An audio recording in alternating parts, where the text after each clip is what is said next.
Hello viewers, আসসালামু আলাইকুম। আজ আমি আলোচনা করব ফান্ডামেন্টাল অ্যানালাইসিস কি।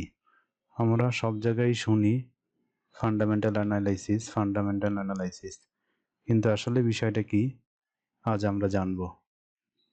ফান্ডামেন্টাল অ্যানালাইসিস করে আপনি কিভাবে শেয়ার ট্রেডিং করবেন সেটাও এখান থেকে শিখতে পারবেন, এবং কিভাবে একটা শেয়ার বাছাই করবেন ফান্ডামেন্টাল অ্যানালাইসিসের মাধ্যমে।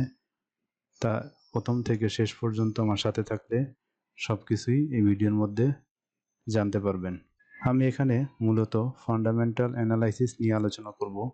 এই অ্যানালাইসিসটা আসলে অনেক ব্রড। ফান্ডামেন্টাল অ্যানালাইসিসের মধ্যে অনেক কিছু আছে, যেমন কোম্পানির অবস্থা, কোম্পানির অডিট রিপোর্ট অ্যানালাইসিস করা, কোম্পানির ফিউচার গ্রোথ কি তা প্রেডিক্ট করা, কোম্পানির যেই সেক্টরে আছে সেই সেক্টরে তার শেয়ার কতটুকু, কোম্পানির কি কি কম্পিটিটিভ অ্যাডভান্টেজেস আছে, কোম্পানির ব্র্যান্ড ভ্যালু কেমন। এই যে সমস্ত অ্যানালাইসিসগুলো করা হয়, এগুলো হচ্ছে ফান্ডামেন্টাল অ্যানালাইসিসের মধ্যে পড়ে। আবার ওই কোম্পানি যে দেশের, সেই দেশের ম্যাক্রো ইকোনমিক অ্যানালাইসিস করাটাও হচ্ছে ফান্ডামেন্টাল অ্যানালাইসিস। ফান্ডামেন্টাল অ্যানালাইসিসের সুবিধাসমূহ কি কি? নাম্বার 1, ফান্ডামেন্টাল অ্যানালাইসিসের মাধ্যমে কোম্পানির অভ্যন্তরীণ বিষয় ধারণা পাওয়া যায়, কোম্পানির আর্থিক অবস্থা জানা যায়, দীর্ঘমেয়াদী বিনিয়োগ সিদ্ধান্ত নেওয়া যায়। ফান্ডামেন্টাল বিষয় জানা থাকলে টেকনিক্যাল অ্যানালাইসিস করতে অনেক সুবিধা হয়, অনেক গুজব এড়ানো যায় এবং ট্রেড নিতে সুবিধা হয়। ফান্ডামেন্টাল অ্যানালাইসিসের অসুবিধা: আমাদের দেশে অনেক কোম্পানি আছে যারা ভুয়া এবং ভুল আর্থিক বিবরণী প্রকাশ করে তার শেয়ার মূল্যকে কারসাজির মাধ্যমে বৃদ্ধি করে, যা ফান্ডামেন্টাল অ্যানালাইসিসের মাধ্যমে ধরা যায় না। ফলে বিনিয়োগকারীদের আর্থিক ক্ষতির সম্মুখীন হতে হয়। দীর্ঘমেয়াদে বিনিয়োগের জন্য কিভাবে ফান্ডামেন্টাল অ্যানালাইসিস করা হয় চলুন দেখি। একটা শেয়ার আমরা কি করি? যদি মনে হয় কিনে ফেলি, তাই না? বা কেউ আপনাকে যদি ফোন দিয়ে বলে যে ঠিক আছে, এই শেয়ারটা আগামী এতদিনের মধ্যে এত টাকা হবে, সো আমরা কিন্তু তখন কিনে ফেলি। কিন্তু যে একজন ফান্ডামেন্টাল অ্যানালিস্ট বা যে একজন ফাইন্যান্সিয়াল অ্যানালিস্ট, সে কিন্তু এভাবে কাজ করে না। সে একটা নির্দিষ্ট প্রসিডিওরের মধ্যে গিয়ে কোম্পানির একটা ওভারভিউ বা অ্যানালাইসিস সে করে। সো আমরা এখানে সেই স্টেপগুলোই দেখতে চাচ্ছি যা একজন ফান্ডামেন্টাল অ্যানালিস্ট করে। এটা খুব ডিটেলস কিছু না, জাস্ট আপনাদের বোঝানো আসলে ফান্ডামেন্টাল অ্যানালিস্ট কত গভীরভাবে একটা স্টককে পর্যবেক্ষণ করে। ফান্ডামেন্টাল অ্যানালিস্টরা নিচের যে 6টি ক্রাইটেরিয়া দেখতে পাচ্ছেন সেই অনুযায়ী তাদের রিপোর্টটা তৈরি করে। 1 নম্বরে তারা ইন্ডাস্ট্রি রিসার্চ করে।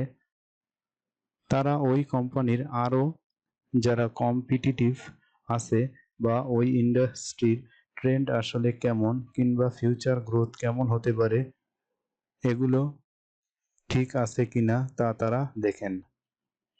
Management overview and commentary, historical financial result analysis করে, তারপরে হচ্ছে ফোরকাস্ট করে, এরপর হচ্ছে ভ্যালুয়েশন করে, তারপর হচ্ছে একটা শেয়ার কেনার জন্য রেকমেন্ডেশন দেয় বা রেকমেন্ড করে।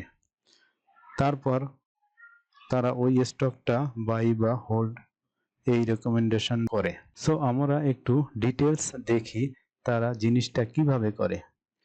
ইন্ডাস্ট্রি রিসার্চের জন্য তারা একটা ফ্রেমওয়ার্কের মতো ব্যবহার করে, এটাকে পেস্ট অ্যানালাইসিস বলা হয়। যে কোনো একটা কোম্পানি অ্যানালাইসিসের জন্য তারা এই পেস্ট অ্যানালাইসিসটা করে। এই ফ্রেমওয়ার্কটা ব্যবহার করার উদ্দেশ্য হচ্ছে যে তারা আসলে মার্কেটের বা ওই ইন্ডাস্ট্রির সব ধরনের ডাইনামিক্স বিষয় নিয়ে অ্যানালাইসিস করে। এটা সাধারণত আগে থেকেই নির্ধারিত কিছু ফ্যাক্টরকে অ্যানালাইসিস করে। এটা কিভাবে করা হয় চলুন দেখি।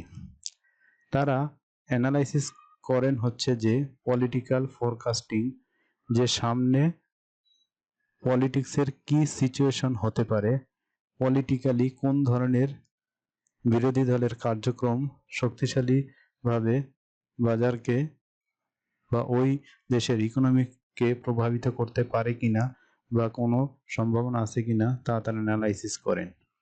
সো এটা হচ্ছে তাদের একটা important analysis, economical situation analysis করা।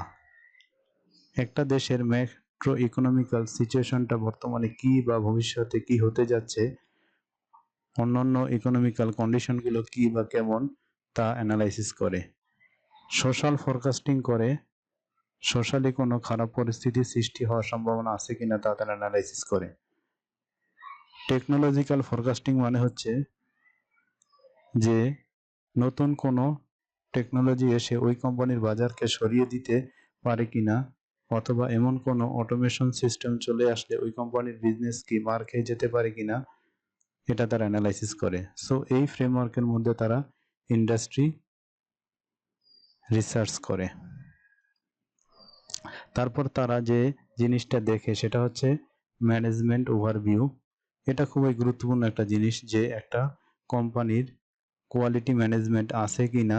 একটা কোম্পানি যদি সব কিছু থাকে কিন্তু যদি কোয়ালিটি ম্যানেজমেন্ট না থাকে বা জবাবদিহিতামূলক ম্যানেজমেন্ট না থাকে, তাহলে কিন্তু ওই কোম্পানির ভবিষ্যৎ ভালো হওয়ার কোনো কারণ নেই।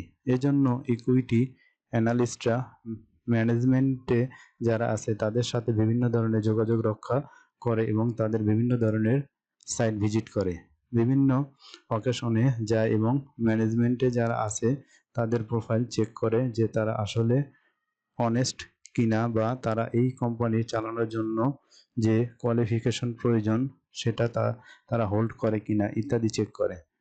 তারপর কোম্পানির হিস্টোরিক্যাল ফাইন্যান্সিয়াল রেজাল্ট অ্যানালাইসিস করা। এটা হচ্ছে যে অতীতে এই কোম্পানির ফাইন্যান্সিয়াল রেজাল্ট কেমন ছিল বা এক্সপেকটেশন এর তুলনায় তাদের ফাইন্যান্সিয়াল রেজাল্ট কেমন ছিল বা এক্সপেকটেশনের তুলনায় তাদের ফাইন্যান্সিয়াল রেজাল্ট ম্যাচ করছিল কিনা ইত্যাদি চেক করে। এটা খুবই গুরুত্বপূর্ণ যে অতীত পারফরমেন্স বিশ্লেষণ করা, যে তাদের আসলে ফাইন্যান্সিয়াল কন্ডিশন কি ছিল, কোম্পানির অ্যাসেট সিচুয়েশনের কি অবস্থা, লাইবিলিটি কেমন, ওনার্স ইকুইটি কিভাবে গ্রো করতেছে, অথবা কোম্পানির ইনকাম কত ইত্যাদি। এই জিনিসগুলো তারা হিস্টোরিক্যাল ফাইন্যান্সিয়াল ডাটা থেকে অ্যানালাইসিস করে। তারপর যেটা হচ্ছে ফোরকাস্টিং। ফোরকাস্টিংটা যে অ্যানালাইসিস যত গভীরে যেতে পারে অথবা যত অ্যাঙ্গেলে ফোরকাস্টিং করতে পারে সেটা তত বেটার। মানে যার ক্রিয়েটিভিটি ক্ষমতা যত বেশি তার ফোরকাস্টিং তত বেটার। যেমন একজন মানুষকে যদি আপনি একটা ছবি আঁকতে বলেন, সেই ছবিটা যদি আরেকজনকে আঁকতে বলেন, দেখবেন দুজনের আঁকা ছবি ডিফারেন্ট। যারটা ভালো তার ক্রিয়েটিভিটি বেশি, কিন্তু দুজন মানুষকে যদি আপনি দুটো ম্যাথ যোগ করতে দেন, দুজনের রেজাল্ট কিন্তু সেম হবে। একইভাবে একজন মানুষের কাছে অ্যানালিসিসটা এক এক রকম হয়। তারপর হচ্ছে ভ্যালুয়েশন, কোনো একটা স্টকের ভ্যালুয়েশন করা। ভ্যালুয়েশনটা হচ্ছে আরেকটা কাজ, যেটা করতে হলে ফোরকাস্টিং এর থেকেও আরো বড় মাপের আর্টিস্ট হতে হয়। অ্যানালিস্টরা একটা কোম্পানির ভ্যালুয়েশন করবেন যে সেটা 5 বছর পরে তার কত টাকার ভ্যালু হতে পারে, সেই অনুযায়ী আপনি ডিসকাউন্টেড রেটের ভ্যালুটা দিয়ে যদি তাকে কিনতে পারেন তাহলে আপনি দীর্ঘমেয়াদে লাভবান হবেন। এটা করার জন্য কিছু টার্ম ব্যবহার করা হয়, যেমন financial modelling, belt A3 statement model, cash flow method, dividend discount method ইত্যাদি। এক এক অ্যানালিস্ট এক একভাবে ভ্যালুয়েশনটা বের করতে পারেন। উপরের সবকিছু অ্যানালাইসিস করার পর মার্কেট প্রাইস অনুযায়ী তাদের ভ্যালুয়েশনটা ম্যাচ করে, অথবা যদি দেখে যে মার্কেট প্রাইস ভ্যালুয়েশনের থেকে কম আছে তখন তারা হয়তো সাজেস্ট করে সেটা ক্রয় করার। আর যদি আগে থেকে ক্রয় করা থাকে তাহলে হোল্ড করার জন্য বলে। যদি দেখে যে মার্কেট প্রাইস কোম্পানির ভ্যালুয়েশনের তুলনায় অনেক ওভার ভ্যালু, তারা হয়তো তখন সেটাকে সেল সাজেস্ট করে। সো এটা হচ্ছে অ্যানালিস্ট বা ফাইন্যান্স এর কাজ, যে তারা ফার্স্টে ইন্ডাস্ট্রি রিসার্চ করে একটা ফ্রেমওয়ার্কের মধ্যে থেকে, তারপর হচ্ছে তারা আপনার ম্যানেজমেন্ট ওভারভিউ করে, তারপর তারা হিস্টোরিক্যালি ফাইন্যান্সিয়াল রেজাল্ট পর্যবেক্ষণ করে, তারপর হচ্ছে ফরকাস্ট করে, তারপর ভ্যালুয়েশন অ্যান্ড রেকমেন্ডেশন করে। সো এই হচ্ছে ফান্ডামেন্টাল অ্যানালাইসিস এর ছোট্ট একটা ওভারভিউ। আমি সাধারণত ট্রেডিং করার জন্য কিভাবে ফান্ডামেন্টাল অ্যানালাইসিস করি। ট্রেডিং করার জন্য সাধারণত টেকনিক্যাল অ্যানালাইসিস জানা খুবই গুরুত্বপূর্ণ, কিন্তু কোম্পানি কিছু ফান্ডামেন্টাল বিষয় জানা থাকলে ট্রেডিং এর সময় ঝুঁকি অনেক কমে যায়। যেমন একটা কোম্পানির বিগত 5 বছরের ইপিএস বাড়তেছে কিনা এবং চলতি বছরের ইপিএস এর সাথে বিগত বছরের ইপিএস এর তুলনা করা। 2 নম্বর হচ্ছে পি রেশিও, 10-এর নিচে হলে ভালো। লো পেইড আপ ক্যাপিটালের শেয়ারের পি রেশিও একটু বেশি হতে পারে। ডিভিডেন্ড কেমন দেয়, এনএভি মানে নেট অ্যাসেট ভ্যালু কেমন, ডেথ এবং ইকুইটি রেশিও কেমন। রেশিও 1 থেকে যত কম হবে তত ভালো। ডাইরেক্টর হোল্ডিং বেশি হলে ভালো, মিনিমাম 50%, উপরে হলে আরও ভালো। প্রাতিষ্ঠানিক বিনিয়োগ গত কয়েক মাস ধরে বৃদ্ধি পাচ্ছে না কমতেছে তা দেখতে হবে, বৃদ্ধি পেলে ভালো। এই উপরে সবগুলো বিষয় দেখে তারপরে টেকনিক্যাল অ্যানালাইসিসের সাথে মিলিয়ে একটা ট্রেড ডিসিশন নিতে সুবিধা হয়। আজ এই পর্যন্তই। ভিডিওটি ভালো লাগলে সকলে এই চ্যানেলটি সাবস্ক্রাইব, লাইক, কমেন্ট ও শেয়ার করে আমাকে উপরে উল্লেখিত সকল বিষয়ে ভিডিও বানাতে উৎসাহিত করবেন এবং পাশে থাকা বেল বাটনটি ক্লিক করে রাখবেন, যাতে করে নতুন ভিডিও আপলোড হওয়ার সাথে সাথে আপনার কাছে নোটিফিকেশন যায়। সবাইকে পাশে থাকার জন্য ধন্যবাদ।